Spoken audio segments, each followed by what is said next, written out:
I'm pleased to be joined here on Pioneers Live pregame with the assistant coach for your Pios and Eugene Barber. And Coach, tough game last night, but how are you guys looking to rebound tonight? Well, I mean, after a game like that, after you get out of the clubhouse, lick your wounds a little bit, it's time to compete the next day. We were here for 4 hours last night for a game. It was a long one, but we got a lineup out there that's going to go ahead and get after it today. What were some of the most important things that you'd like to improve upon following last night's game? You had a 7-run lead and unfortunately weren't able to salvage the win. A lot of people think of baseball as an individual game, but it truly is a team game, and last night really speaks to that. Offensively, we go out there and put up a 7 spot from the offensive standpoint, and defensively, we played pretty sound. And third component of the game, pitching on the mound, got behind on some hitters, and they did damage. Auburn did a really good job last night, staying within their approach, and really working our pitchers, getting ahead. But that's something that we got to work on too. Do you guys feel like you have to change your approach, especially on the mound going up against one of the better hitting teams in Auburn? Is that something that you're going to have to look forward to going forward?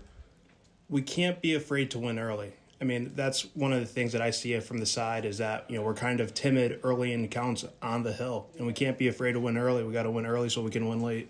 Offensively, you left 15 runners in scoring position last night. Is that still something that's still of concern, or did you feel overall just the offensive contribution was still strong enough last night? So overall, I mean, throughout the season, especially the first, 10 or so games, you're really just looking for guys to step up as you get guys from different schools. You're not sure what they're capable of, and, really who can handle being in those big spots, because that's what we're going to need if we're going to compete for a championship.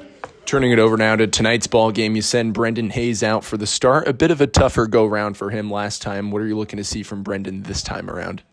Again, just a philosophy from our pitching staff. We got to win early so we can win late. He's got to get ahead on hitters so that way he can compete late in counts.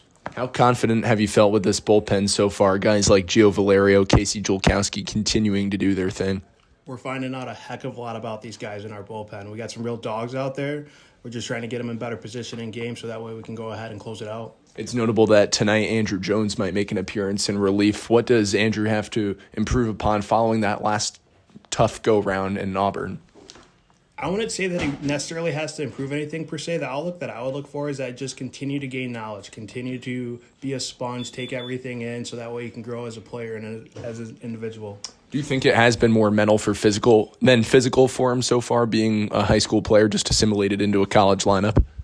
Yeah, I think it's, for the majority of our pitching staff, I think a lot of it's more mental rather than physical. It's just we need that inner Pio mentality. We got to go out here and perform for E-Town. This is our city, and we got to go out there and show out. What defines inner Pio mentality? So willing to dig in. When things get hard, something might not go your way. The place might not be perfect. The situation might not be great, but you have to learn to overcome it. Whether if you fail once, you fail twice, you got to get right back out there. Coach, thanks for your time.